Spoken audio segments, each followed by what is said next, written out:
Now let's come to exercise 3.1. Let's start with question number 6, which says that you have to write 4 consecutive integers greater than minus 9. So 4 consecutive integer greater than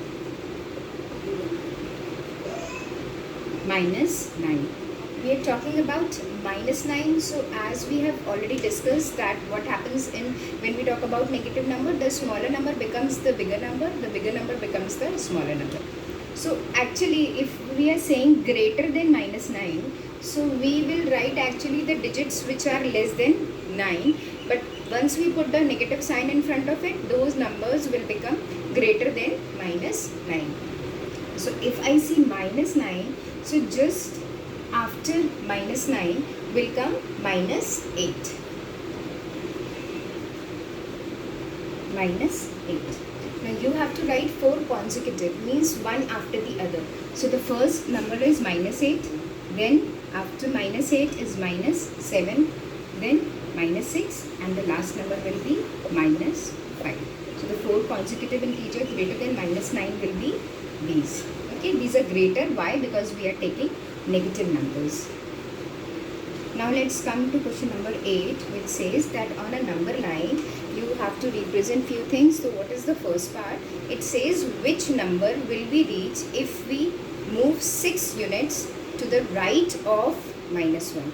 So as we have discussed that when we move to the right side, we are increasing the numbers. When we move towards the left side, we decrease the number. So they are saying that move to the right side means I am increasing the numbers. So if I draw a number line and this is minus 1, so we take only minus 2 because this is the left side and we have to move towards the right side. Then 0, 1, 2, 3, 4. You just randomly write few numbers, okay, and then check whether these are enough or not. Now from 1 we have to move 6 units to the right side. So 1, 2, 3, 4, 5 and 6. So this means from minus 1 we will reach 5. We are moving in this direction and we will reach 5. So if we move 6 units, we will reach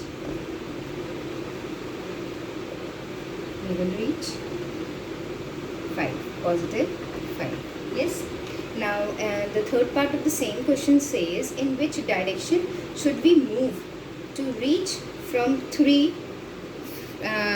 minus 3 we have to reach 3.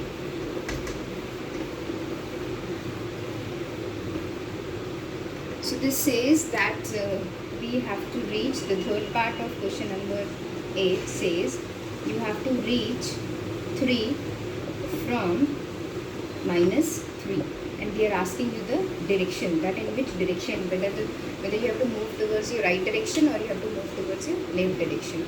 So we will check the numbers simply. From minus 3, from a negative number, I am moving towards a positive number, means I am increasing.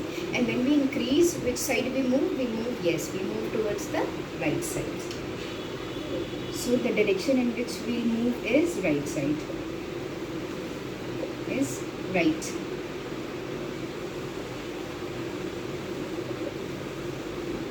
Yes. Now come to question number 9. Question number 9 says that again on a number line what you have to do, you have to move, as we say that 5 more than this number, 6 more than this number, or 7 less than a particular number. Same you have to do on a number line. It's almost same as the previous one, but let's do few parts. The first part says that you have to move 5 more than minus 1. So we are, if we draw a number line,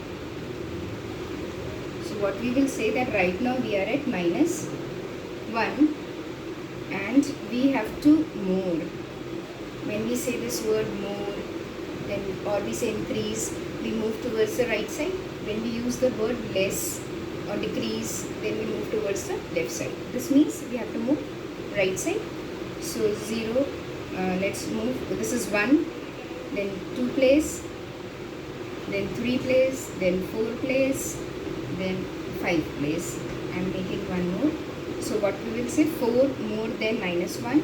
So 1, 2, 3, 4, 5. So we'll reach 4 if I move 5 more than minus 1. So where will we reach? We will reach at 4. Yes. Now let's take one more question in which we will take less. Right now we have taken more, let's take less. 7 less than 2. This is the third part of the same question, question number 9, which says 7 less than 2. Now less means I have to move towards the left side, then only it will be less. So since I am moving this side, so let's write 0 here, 1 and 2. So from 2 I am moving 7 less. So let's write few numbers.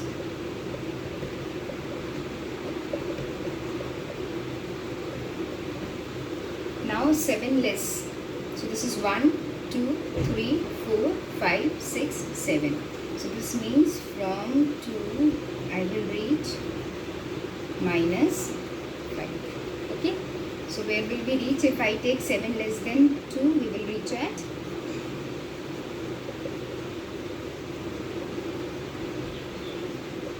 minus 5. Okay. Now we have done what are integers. We have done these questions on the basis of the number line. So we should also know that what are the uses of integer, and with the help of these you can again do a few questions from the exercise. So uses of integer, generally where we use integer? Where we use integers when we have to represent anything that is positive, or we have to represent anything that is negative. And the best example of it is you can take temperature. So when we say something is below the freezing point, so we call it negative, and something that is above the freezing point is a positive number. So when we say what is freezing point, when we say freezing point is 0 degree, so something that is above freezing point. So what we say that it is positive, we say that the temperature is 24 degree today. So 24 degree means we are talking about positive 24 degrees. So we are saying temperature is above freezing point. There are few places, hill stations, where the temperature is very less. So we say that the temperature is minus 10 degree. Minus 10 degree means it is minus from 0 freezing point, it is 10 less. So it is below. So when we use this word below, we use a negative sign. Similarly, if you deposit money, this is very important. When you deposit money in your bank account, then you are increasing the amount in your bank account. Then you use this word positive. When you withdraw money from your bank account, what do? You decrease the money, and when you decrease the money, you will say negative. Yes? When you get profit, you say you're increasing the money. When it is loss, you say it is decreasing. When the teacher deduct marks from your answer script, we write minus 5. When we increase marks, we write plus 5, or we simply write 5, that is in positive only. So like this we use integers. So similarly in your question number 1 also there are few things that this is one more thing, is above the sea level and below the sea level. So when it is above the sea level, when we say it is increasing, when we say it is below the sea level, then it is decreasing. So above the sea level is positive and below the sea level is negative. Yes, I hope this is clear to you. With the help of this you can do the first question of your exercise. Okay, now with the number of questions that you have to do and all the instructions will be mentioned along with this video. Read those instructions carefully and do your work. Thank you so much.